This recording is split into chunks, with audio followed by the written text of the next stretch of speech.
बरसातों का मौसम है और कुछ जगहों में काफ़ी नुकसान पिछले कुछ दिनों में प्रदेश के कुछ इलाकों के अंदर हुआ है, जिस पे सरकार गंभीरता के साथ रेस्टोरेशन का काम पूरी मजबूती से हर इलाके के अंदर कर रही है। कुछ दिन पहले माननीय मुख्यमंत्री जी ने एक हाई पावर्ड कमेटी की बैठक यहाँ पे करी थी प्रदेश सचिवालय में, और हर जगह के लिए निर्देश दिए गए हैं कि जहाँ पर भी डैमेजेस हो रहे हैं, फ्लड्स आ रहे हैं, सड़कें बंद हो रही है, उसको मजबूत करने के लिए और उसको ठीक करने के लिए जो है ग्राउंड पे कार्य तुरंत करवाया जाए। और उसी संदर्भ में हमने प्रदेश में जो अफेक्टेड एरियाज़ है उनका एक विस्तृत दौरा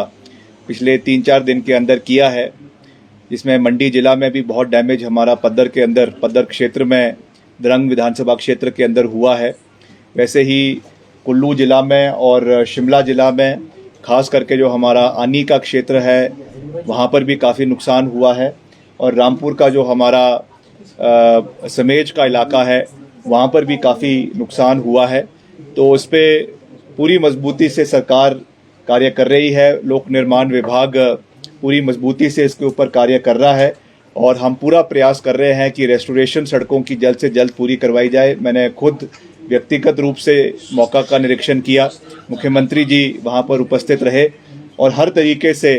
कैसे समय पर जो है वो सड़कों की बहाली करवाई जाए। कई जगहों पे ब्रिजेस बह गए हैं, उनको तुरंत जो है वो आपके बेली ब्रिजेस लगवाकर उनको रिस्टोर करने का प्रयास किया जा रहा है, जिसका काम आज से शुरू हो गया है 3 जगह पर, और अगले हफ्ते भर के अंदर या 10 दिन के अंदर उनको हम कोशिश करेंगे कि वो वापस रिस्टोर किए जा सके। और उसी संदर्भ में आज सुबह ही मेरी मुख्यमंत्री जी से चर्चा हुई है और उन्होंने एडिशनल पीडब्ल्यूडी को जो है वो 20 करोड़ रुपए दिए हैं, ताकि हम नए और बेली ब्रिजेस प्रदेश में हमने पिछले साल भी खरीदे थे, इस साल और एडवांस के लिए हम खरीद सके, इसके लिए उन्होंने अनुमति दी है। इसकी प्रक्रिया हम जल्द शुरू करवा देंगे, जल्द इसकी जो है वो रिक्विजिशन इसका शुरू करवा दिया जाएगा, ताकि जहाँ जहाँ पर भी हमारे मैकेनिकल डिविजन्स है उनको और मजबूत किया जा सके। और अगर ऐसी और कोई परिस्थिति किसी भी जिला के अंदर आती है, खास करके जो हमारे पहाड़ी क्षेत्र है या जनजातीय क्षेत्र है, वहाँ पर अगर इस तरीके की परिस्थिति बनती है तो उसको निपटने के लिए हम पूरी तरीके से तैयार रहे। ये हमारी प्राथमिकता इन क्षेत्रों के लिए जो है वो रहेगी। आज भी अगर हम पूरे प्रदेश के अंदर बात करें तो करीबन हमारी 82 सड़कें पूरे प्रदेश के अंदर, चाहे उसमें लिंक रोड्स है, एमडीआरस है या छोटी रोड्स है, वो बंद है। मगर ये स्थिति रोज़ बदलते रहती है, रोज़ उस पर स्लिप्स आते हैं, रोज़ उस पर जो है मशीनें लगती हैं और उनको साफ़ कर लिया जाता है। तो इसमें 5 तारीख यानी आज शाम तक इसमें से 38 सड़कों को खोल दिया जाएगा और 6 तारीख यानी कल तक इसमें से और अधिकतर 12 सड़कों को खोल दिया जाएगा, और 6 तारीख से बाद में जो है 32 सड़कों को खोलने का प्रयास किया जाएगा। मगर मैं ये फिर से कहना चाहता हूँ, क्योंकि ये ऑनगोइंग प्रोसेस है, कई जगहों पे लगातार वर्षा के कारण स्लिप्स आ रहे हैं, कई डंगे गिर रहे हैं, तो वो एक प्रॉब्लम है। मगर फिर भी हमारा जो स्टाफ है, हमारे जो इंजीनियर्स है, हमारे जो ग्राउंड फोर्स है, वो इस पे पूरा मजबूती से कार्य कर रही है। और इसके साथ साथ अभी तक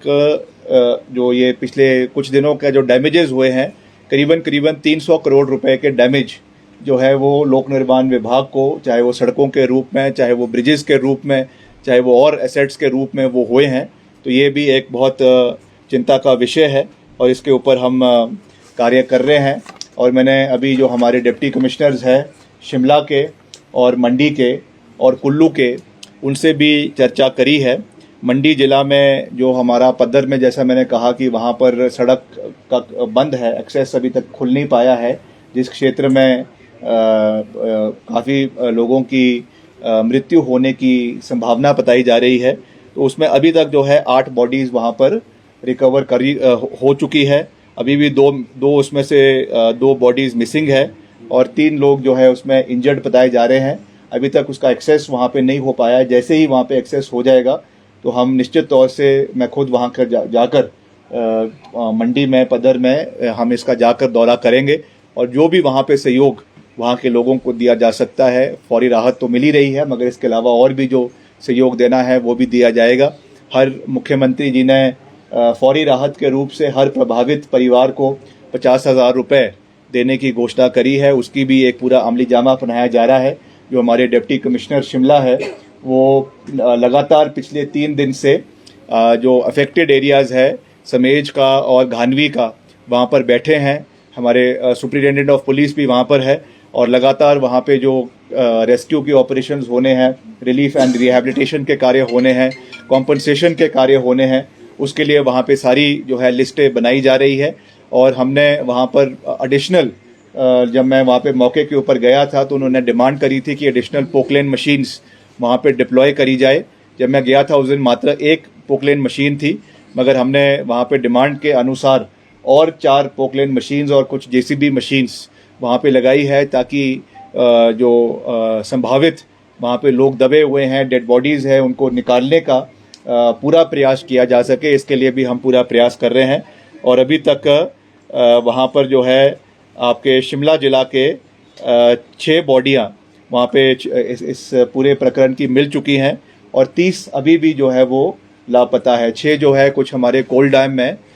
सुन्नी में और उसके आगे अगले क्षेत्र में वहाँ पर मिली है। तो इस पर भी जो रेस्क्यू ऑपरेशंस की टीम्स है, चाहे वो SDRF की है, NDRF है, होमगार्ड है, स्टेट पुलिस है, सब एक कोऑर्डिनेटेड तरीके से मिलकर इस पे काम कर रहे हैं। और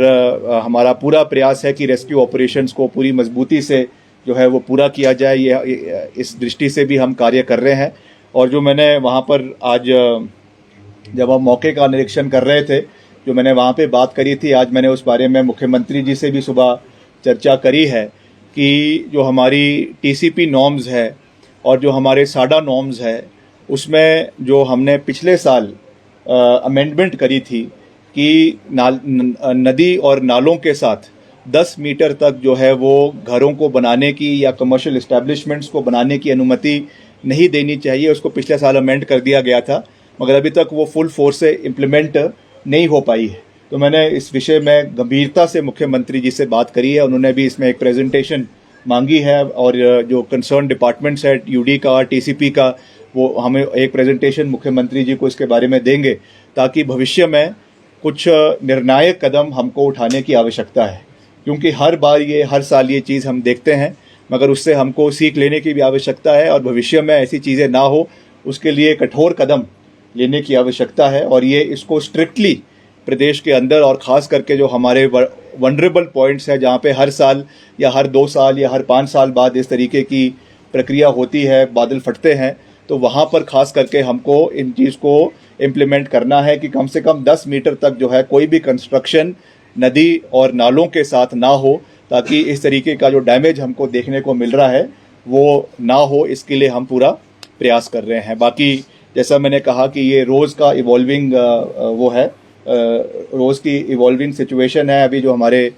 PWD के सेक्रेटरी हैं, मैंने उनके साथ भी इसमें विस्तार पूर्वक चर्चा करी है और वो भी एक रिव्यू बैठक जो है वो सभी अधिकारियों का लेंगे, ताकि जहाँ जहाँ पर भी जो भी हमको दिक्कतें आ रही हैं, कुछ मशीनरीज़ की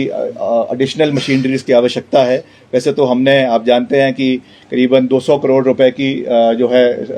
30 करोड़ रुपए की 200 मशीनरीज़, जिसमें JCBs है, पोकलेन्स है, अभी हमने हाल ही में उनको प्रोक्योर किया है और हर डिवीज़न के लिए, सब डिवीज़न के लिए उनको हमने एलोकेट किया है। मगर फिर भी कहीं और एडिशनल आवश्यकता पड़ती है तो उसका भी हम एक पूरा स्टेटस लेंगे और उसको भी आने वाले समय में उसको पूरा करने का प्रयास किया जाएगा, ताकि जहाँ जहाँ पर भी इस तरीके की समस्या आ रही हैं उनको हम गंभीरता से देखें। बाकी क्योंकि जो हमारा कंस्ट्रक्शन वर्क है हमारा, वो भी एक ऑनगोइंग प्रोसेस है और उसमें जैसा मैंने अभी पहले भी ब्रीफ किया था कि हमारा प्रधानमंत्री ग्राम सड़क योजना का 4था चरण बहुत जल्दी शुरू होने जा रहा है। तो उसकी भी अभी मैंने चर्चा हमारे विभाग के अधिकारियों के साथ करी है। उसमें भी हम एक पूरी रूपरेखा बना रहे हैं और ये हमारे लिए खास करके, क्योंकि हिमाचल एक पहाड़ी राज्य है और यहाँ पर अभी भी बहुत से ऐसे सेटलमेंट्स हैं, छोटे सेटलमेंट्स हैं जो अभी तक हमारी सड़क मार्ग से जुड़ नहीं पाए हैं। इसमें हमारे जो भी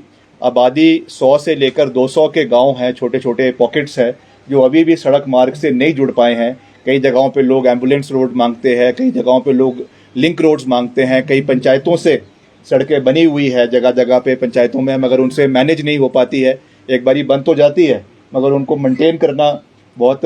मुश्किल हो जाता है, क्योंकि इतना पैसा डिपार्टमेंट के पास, रेवेन्यू डिपार्टमेंट के पास भी नहीं होता है और आरडी डिपार्टमेंट के पास भी नहीं होता है। इसलिए ये एक बड़ी अच्छी स्कीम है जिसको हम प्रदेश में बड़े सकारात्मक तरीके से इम्प्लीमेंट करेंगे। और जितने भी हमारी ऐसी हैबिटेशंस है जो हमारी 100 से 200, और ख़ास करके पहाड़ी क्षेत्र में इसका बहुत फ़ायदा मिलेगा, जनजातीय क्षेत्र में इसका बहुत फ़ायदा मिलेगा, उनको हम जोड़ने का एक प्रोसेस चलाएंगे। रेगुलर उसकी मेंटेनेंस होगी ताकि अच्छी कनेक्टिविटी पूरे प्रदेश के अंदर हो। ये हमारी नंबर 1 प्राथमिकता है। बाकी अभी क्योंकि ये समय जो है वो थोड़ा सा मुश्किल समय भी है, आपदा का समय भी है, तो उसमें भी हम पूरा प्रयास कर रहे हैं। और मैंने वहाँ पर मौके से भी केंद्र सरकार से भी निवेदन किया था, और आज फिर से आपके चैनल के माध्यम से मैं केंद्र सरकार से भी ये निवेदन करना चाहूँगा, मैं नम्र निवेदन करना चाहूँगा कि अभी तक हमको एनडीआरएफ में कोई सहयोग, पर्टिकुलरली इस जो अभी ये आपदा पिछले आपके 15-20 दिन में आई है, इसमें कोई भी सहयोग हिमाचल को अभी तक नहीं मिला है। हालांकि मुख्यमंत्री जी ने प्रधानमंत्री जी से भी टेलीफोन के ऊपर बात करी है, और हमारे जो केंद्रीय गृह मंत्री है अमित शाह जी, उनसे भी बात करी है, मगर अभी तक हिमाचल को केंद्र से कोई भी सहयोग इस संदर्भ में नहीं मिला है। तो मेरा ये विनम्र निवेदन रहेगा कि इस चीज़ को उठाए, और जो हमारे 4 सांसद हैं माननीय शिमला के, मंडी के, कांगड़ा के और हमीरपुर के, उनसे भी मेरा ये विनम्र निवेदन रहेगा कि आजकल लोकसभा जो है वो चली हुई है, तो वहाँ पर इस विषय को गंभीरता से उठाए, केंद्रीय मंत्रियों से मिले, प्रधानमंत्री जी से मिले, एक डेलीगेशन पूरा हमारे सांसदों का, चाहे वो राज्यसभा के है चाहे वो लोकसभा के है, कलेक्टिव तरीके से प्रधानमंत्री जी से मिले, इस विषय को गंभीरता से उठाए और हिमाचल के लिए सब्सटैंशियल रिलीफ जो है इस समय में मिलना चाहिए। इसके लिए हमको जो है दलगत राजनीति से ऊपर उठकर सब लोगों को काम करने की आवश्यकता है। तो मेरा ये भी विनम्र निवेदन रहेगा कि इस तरीके से कार्य करें ताकि लोगों को इस आपदा से जो है वो बाहर निकाला जा सके। बाकी आप कुछ पूछना चाहते तो पूछ सकते हैं। आप जिनका सब कुछ उजड़ गया, आपने कहा बड़ी चुनौती है, क्या सरकार उनको जैसे समेज है बिल्कुल शमशान घाट में ही तब्दील हो गया, उनको दूसरी जगह स्थापित देखिए, इस पे मुख्यमंत्री जी ने डिप्टी कमिश्नर को इस पे आदेश दिए हैं कि अभी तो उनको फौरी राहत दी जा रही है, मगर in the times to come जो है उनको ऑल्टरनेटिव ज़मीन के ऊपर रिहैबिलिटेट करने का प्रयास किया जाएगा। मगर हमारे खास करके जो पहाड़ी क्षेत्र है, ओल्ड हिमाचल है, इसमें सबसे बड़ी जो समस्या हम देखते हैं वो ये है कि हमको वहाँ पर every government land is forest land, क्योंकि शामलात ज़मीनें इस इलाके के अंदर नहीं है, इसलिए उस पर रिहैबिलिटेट करने का एक चैलेंज ज़रूर है। और उस ज़मीन को आइडेंटिफाई करके, क्योंकि उसमें सारी प्रक्रियाएं जो FCA के तहत या FRA के तहत लगती है, उनसे हमको निपटना पड़ेगा। मगर deputy commissioner Shimla is on the job और वो इसका एक पूरा रिपोर्ट बना रहे हैं, मुख्यमंत्री जी से उसको डिस्कस करेंगे, जो हमारे रेवेन्यू मिनिस्टर है उनसे उनको डिस्कस करेंगे। मगर इन प्रिंसिपल मुख्यमंत्री जी ने ये कहा है कि जो भी इसमें पूरे तरीके से जिनके घर तबाह हो गए हैं और कोई स्कोप उसी जगह पे रिहैबिलिटेशन का नहीं है, उनको ऑल्टरनेट ज़मीन का प्रावधान सरकार करने का प्रयास करेगी। तो विक्रमादित्य जी, आपने बात की है सांसद को लेकर के, जो मंडी से सांसद है कंगना रनौत, वो अभी तक नजर नहीं आए, जबकि उनका जो गृह क्षेत्र है वो काफी प्रभावित। देखिए, मैं उस पर कोई कमेंट्स नहीं करना चाहता हूँ, सबकी अपनी रिस्पॉन्सिबिलिटी है। मुझे विश्वास है कि देर सवेर सब लोग आएंगे, मिलेंगे और मिलकर आगे चलेंगे। मैं यही कहना चाहता हूँ कि हमको सकारात्मक तरीके से चलना है, ये कोई राजनीति का समय नहीं है। हमको मिलकर हिमाचल के हितों को, चाहे वो सांसद है, चाहे विधायक है, चाहे मंत्री है, चाहे मुख्यमंत्री है और गवर्नर भी है, ऑनरेबल गवर्नर भी है, सब लोगों को कलेक्टिवली हिमाचल की परिस्थितियों को केंद्र के समक्ष रखना चाहिए और जितना सहयोग केंद्र से हिमाचल को आ सके वो हमको लाना चाहिए। पिछली बार आपदा में जो प्रभावित हुए थे लोग, उनके लिए स्पेशल राहत पैकेज था, वो 7 लाख के आसपास था, जो अभी वाला मैनुअल है उसमें काफी कम है, क्योंकि वहाँ पर तो शमशान घाटी बन गया है समेज में। तो कुछ ऐसा प्रावधान करेंगे क्योंकि विशेष उनको अच्छी राशि। देखिए, ये मेरे एम्बिट में नहीं आता है। मेरा एम्बिट जो है वो रेस्टोरेशन का है, सड़कों को ठीक करने का है और ये सब चीज़ें हैं। बाकी क्योंकि ये रेवेन्यू से संबंधित मसला है, तो जो इसका कॉल है वो मुख्यमंत्री जी लेंगे और जो कंसर्न्ड डिपार्टमेंट के मंत्री है आदरणीय जगत नेगी जी, वो इस पे कॉल लेंगे और जो भी जैसा भी होगा, उन्होंने पहले ही कह दिया कि हम पूरा सहयोग करने की कोशिश करेंगे, मगर इसकी जो निटी ग्रिटीज़ है that will be decided by the Honorable Chief Minister and the Honorable Revenue Minister. एक महत्वपूर्ण सवाल है, जो एनएच का कटान हो रहा है, जो भी एनएच बन रहे हैं, उसमें बहुत सारी बातें निकल कर आ रही है कि जो पहाड़ कटने चाहिए जिस तरीके से वैसे नहीं कट रहे हैं, तो इस पर क्या अभी ग्राउंड रिपोर्ट है? क्योंकि आगामी समय में इसी प्रकार आपदा आती है तो फिर बहुत सारा नुकसान होता है। मंडी वाला मनाली में बहुत नुकसान हुआ है। नहीं, हम एनएच से भी हमने टेकअप किया है। अभी हमारी एक बड़ी सकारात्मक बैठक दिल्ली में मुख्यमंत्री जी की और हम जो है वो उनसे मिले, आदरणीय गडकरी साहब से मिले, और वहाँ पे बड़ा अच्छी प्रेजेंटेशन हुई है। जो हमने सबक लिए हैं पिछली बारी, जो 4 लेन की वजह से पूरे के पूरे सेक्शंस बैठ गए, और अभी भी इस बारी फिर से जो हमारा एक सेक्शन है कुल्लू और मनाली के बीच में राइट बैंक में, फिर से बैठ गया हुआ है और फिर से उस पर काम चला हुआ है। तो उन्होंने भी ये कहा है कि हम मैक्सिमम अब 4 लेन की जगह जो है एक सिंगल 2 लेन और उसके साथ टनल्स का निर्माण करने का प्रयास करेंगे, ताकि इकोलॉजिकली डैमेज कम से कम हो और कम से कम जो है वो पहाड़ों का कटान हो। तो इसके लिए भी NHAI भी वो कर रही है। मैं लगातार अपने विभाग के अधिकारियों के साथ तो हम चर्चा करते ही है, मगर जो हमारे RO है NHAI के PDs है, मैं उनके साथ भी लगातार चर्चा करता हूँ, क्योंकि लैंड हमारी है, ज़मीन हमारी है, प्रदेश हमारा है। तो यहाँ के जो मसले हैं, जो इश्यूज़ है, हम रेगुलरली उनके साथ बात करते हैं, ताकि वो कंसर्न्स जो है वो दिल्ली में उठाए, NHAI के समक्ष उठाए। और हिमाचल की जो टोपोग्राफी है, पहाड़ी इलाका है, ऊपर से बरसात बहुत ज़्यादा हो रही है, ऊपर से हिमालयाज़ का इलाका है, तो यहाँ का जो स्ट्राटा है इतना मजबूत नहीं है, सॉफ्ट स्ट्राटा है। तो उन चीज़ों को मद्देनज़र रखते हुए, क्योंकि हम कोई एक्सपर्ट तो है नहीं, अल्टीमेटली जो आपके इसमें जो टेक्नीशियंस है, आपके जो इसमें IIT चाहे वो रुड़की है, चाहे IIT मंडी है, इसमें वो टीम बनाएंगे और वो इसमें ओपिनियंस देंगे कि कैसे इस चीज़ को जो है वो हमने देखना है। ये कुछ हमारे इश्यूज़ है जो साथ लगते राज्य के साथ है। उस संदर्भ में मैं परसों जो है उत्तराखंड के मुख्यमंत्री धामी साहब, उनसे भी हमने जो है समय मांगा है और मैं परसों सुबह उनसे मिलूंगा। तो कुछ हमारे जो सिरमौर क्षेत्र के खास करके या चौपाल क्षेत्र के कुछ कंबाइंड ऐसे प्रोजेक्ट्स हैं जो चले हुए हैं उत्तराखंड सरकार के साथ, तो उस संदर्भ में भी हम उनसे मुलाकात करेंगे और कैसे हम एक टीम के साथ, कोलैबोरेशन के साथ, क्योंकि खास हमारा काफ़ी लंबा बॉर्डर जो है वो उत्तराखंड राज्य के साथ लगता है, तो उसमें जो खास करके हमारे विभाग से संबंधित मसले हैं जो लंबित पड़े हुए हैं काफ़ी लंबे समय से, उनको हम उठाने का निवेदन जो है वो उत्तराखंड के मुख्यमंत्री जी से और उनके माध्यम से सरकार से करेंगे। एक वहाँ पे ब्रिज है पौंटा साहब के अंदर, जो काफ़ी लंबे समय से उसमें जॉइंट कोलैबोरेशन में उत्तराखंड और हिमाचल सरकार उसको बना रही है। वो बनकर लगभग तैयार है, मगर उसका कुछ अप्रोच रोड है जो अभी तक बन नहीं पाई है, जिसकी वजह से थोड़ा सा वो काम स्थगित है। थोड़े से ऐसे और भी कुछ मसले हैं, तो मैं अभी अपने विभाग से उन विषयों के ऊपर चर्चा करूंगा और जो भी ऐसे विषय है उसको हम